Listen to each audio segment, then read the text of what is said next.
Bonjour à tous, bienvenue sur Top Miniature Automobile. Aujourd'hui nous sommes le dimanche 19 novembre et je suis allé faire un petit tour en brocante ici même où j'ai trouvé...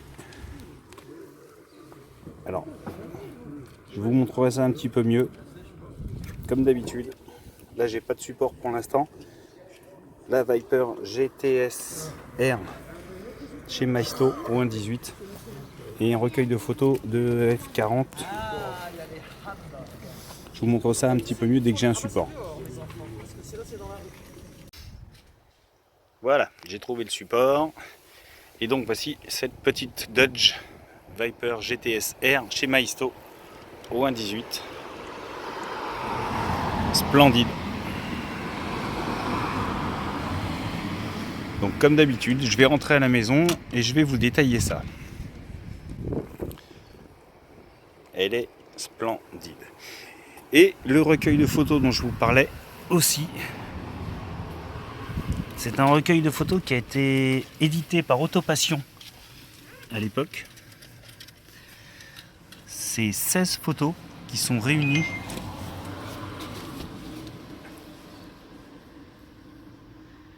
Elles sont splendides ces photos.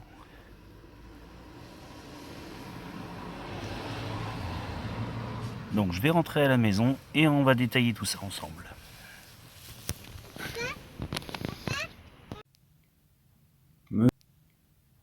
Me voilà rentré à la maison et on va pouvoir détailler cette Viper de chez Maisto. Mais tout d'abord, je tiens à remercier Alexis et Stéphane de chez Paradise Auto, chez qui je l'ai trouvé, puisque je suis allé à la brocante à Sacla. La boutique était ouverte et voilà, donc j'y suis allé. Merci à vous les gars, encore une fois, de votre accueil, de votre gentillesse, de votre sympathie. C'est super sympa de discuter avec des connaisseurs, des professionnels, des passionnés. Et je vous invite cordialement à aller leur rendre visite. Mais contactez-les d'abord pour prendre rendez-vous, ça sera beaucoup plus simple. Parce que la boutique ne sera pas ouverte tous les jours. Donc si vous souhaitez aller dans leur boutique, voir ce qu'ils ont, leur dire bonjour, juste pour voir ce qui se passe, n'hésitez pas, contactez-les avant. Ça sera beaucoup plus simple, prendre rendez-vous. Et vous aurez, on va dire, tout le loisir de détailler cette boutique. Voilà. Et en tout cas, nous, on va détailler cette Viper qui est splendide. C'est Maisto qui fait ça. La Viper GTS R. Elle est terrible, magnifique. Alors, c'est pas, on va dire, du très haut de gamme, c'est Maisto quand même. Mais elle est très réussie. Moi, j'adore cette voiture, déjà la Viper à la base. C'est une voiture qui, quand elle est sortie, je crois, au milieu des années 90, a créé beaucoup d'émules de par sa conception, de par sa motorisation, de par sa puissance, son look. Et donc, bien sûr, il était normal que les fabricants de miniatures s'emparent du phénomène. Donc, Maisto a fait une voiture qui est belle. Alors, il ne faut pas non plus chercher trop dans la finition haut de gamme, comme certains constructeurs peuvent le faire, mais en tout cas, on a une voiture qui est très réussie quand même. Le blanc avec les bandes bleues retranscrit bien l'aspect de la voiture. C'est ça qui compte. D'un point de vue esthétique, le look agressif de la Viper est présent. On a une forme qui est très réussie, les proportions sont belles. Même au niveau de l'aileron, qui est démesuré à la base, eh ben, il reprend bien les critères. Il est splendide, il n'y a pas à dire.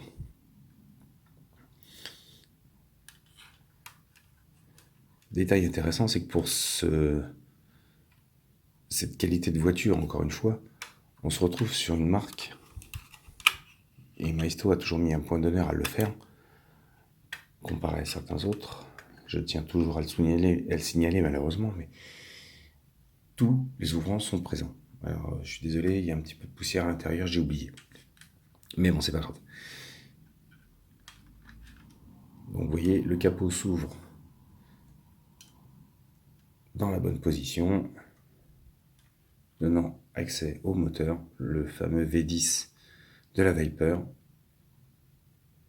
Pas trop mal détaillé, faut l'avouer, elle est belle.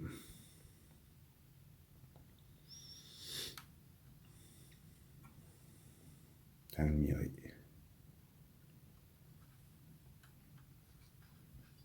Détail intéressant, c'est que les ouïes sont des vrais. C'est pas juste un petit découpage comme ça, histoire de dire il y a les ouïes. Non, non. Vous voyez, on voit mon doigt à travers. Elles sont présentes. L'ouïe, également principale sur le capot, c'est une vraie. Elle a été bien faite. Parce que là encore, vous voyez mon doigt à travers. Il n'y a que ça. Ces deux petites grilles qui sont factices. Bon, c'est pas trop grave. Le bouclier avant est bien reproduit.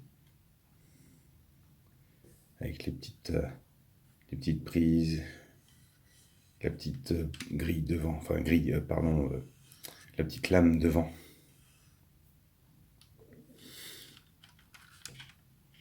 Les petits répétiteurs sont en plastique. C'est pas juste un petit coup de peinture.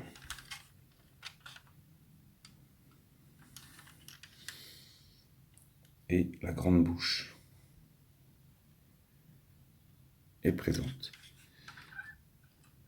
La bête pare-brise avec les essuie-glaces qui donne sur un intérieur poussiéreux. Malheureusement, j'ai oublié. Mais là encore, Maisto s'est donné du mal à retranscrire un intérieur de Viper correct. On voit qu'ils y ont mis du cœur à le faire, cette voiture. Les panneaux de porte, très compliqués, sont présents avec l'enceinte, avec l'ouverture, les réglages des petits boutons, les machins, les trucs. Enfin, le panneau de porte, assez complexe dans sa réalisation à la base, est très bien réalisé en plastique, mais il est bien réalisé. On voit ici la charnière. Alors là par contre, bon, c'est un petit détail, c'est un peu léger. Mais on va pas trop en vouloir là-dessus parce qu'ils ont misé sur autre chose. Ils ont misé quand même sur une belle voiture physiquement avec des ouvrants. Et ça, faut pas l'oublier. Le rétroviseur, présent également.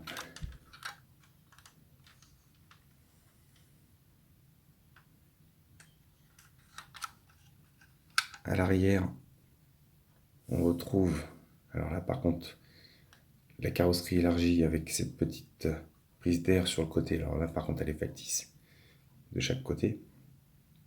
Mais c'est pas trop grave. Là également, les feux arrière moulés en plastique, ce n'est pas de la peinture. Les clignotants en dessous également. Les sorties d'échappement. Là, bon, sur la lame, on aurait aimé, on va dire, que ce soit creusé, mais on va pas trop pousser dans les détails. Détail intéressant, la lunette arrière s'ouvre pour donner accès au coffre. Pas de roue de secours puisqu'on est dans une version course. Mais la lunette arrière s'ouvre. Plastique, classique, standard, léger, mais il est là. La trappe à essence est présente, chromée. Et côté passager, ça donne ça. Là, on voit bien de ce côté-là tous les cadrans du tableau de bord.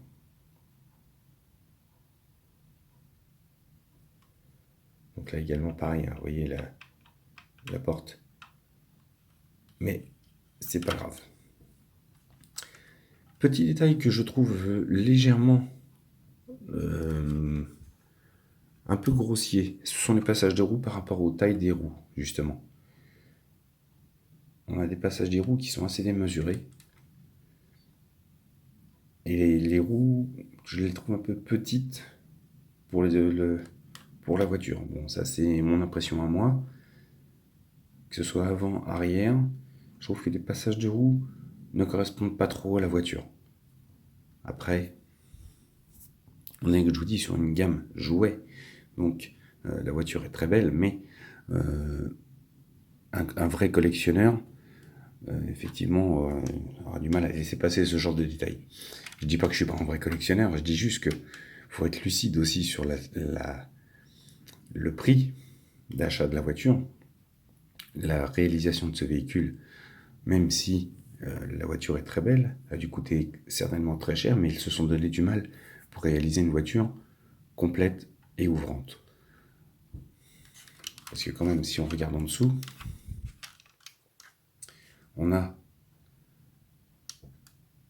les détails du bloc moteur. Donc quand on ouvre le capot, on voit le jour à travers. Voilà, c'est pas, vous voyez, c'est pas juste de l'apparence en disant bon bah c'est bon, on va foutre le carter moteur comme ça peint à l'arrache avec la boîte. Non, non, non, ils se sont donné du mal à créer une voiture assez réaliste quand même. Parce que même les sorties d'échappement, les tuyaux d'échappement passent en dessous pour ressortir devant et rejoindre le collecteur.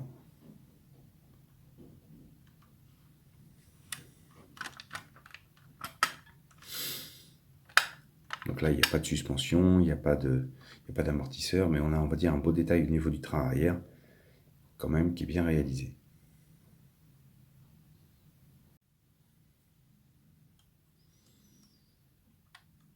À l'avant, on se retrouve avec les ventilateurs.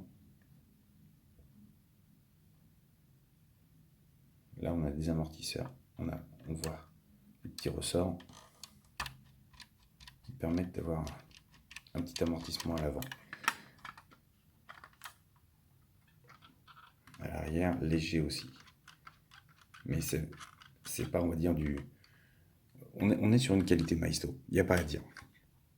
Là-dessus, ils n'ont pas changé leur ligne de conduite depuis des années. Merci à vous les gars.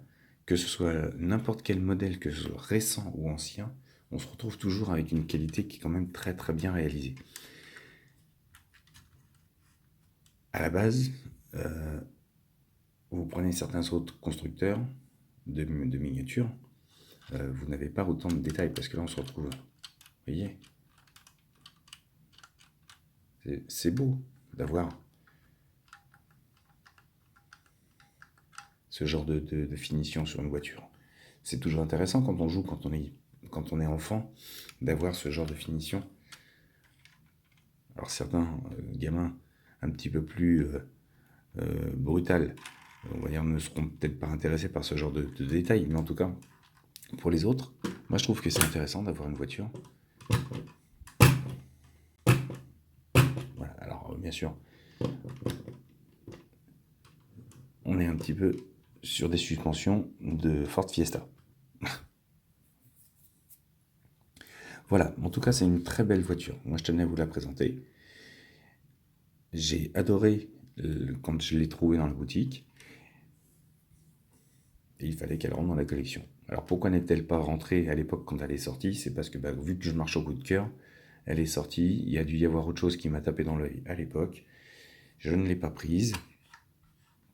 Et maintenant, c'est chose faite, j'ai récupéré de mon erreur. Voilà. Sur ce, je vous laisse. Encore un grand merci à Alexis et son père Stéphane de Paradise Auto à Saclay. Donc comme je vous dis, hein, allez-y, mais appelez-les avant pour savoir si vous pouvez passer, convenir d'un rendez-vous pour aller dans la boutique. Et vous verrez, vous ne serez pas déçus. Sur ce, je vous laisse détailler la voiture. N'hésitez pas à me laisser vos commentaires, comme d'habitude. Ceux qui ne sont toujours pas abonnés, vous y êtes invités. Et je vous attends. N'hésitez pas, cette chaîne est faite pour vous. Et puis sur ce, je vous laisse et puis je vous dis à bientôt pour une nouvelle vidéo.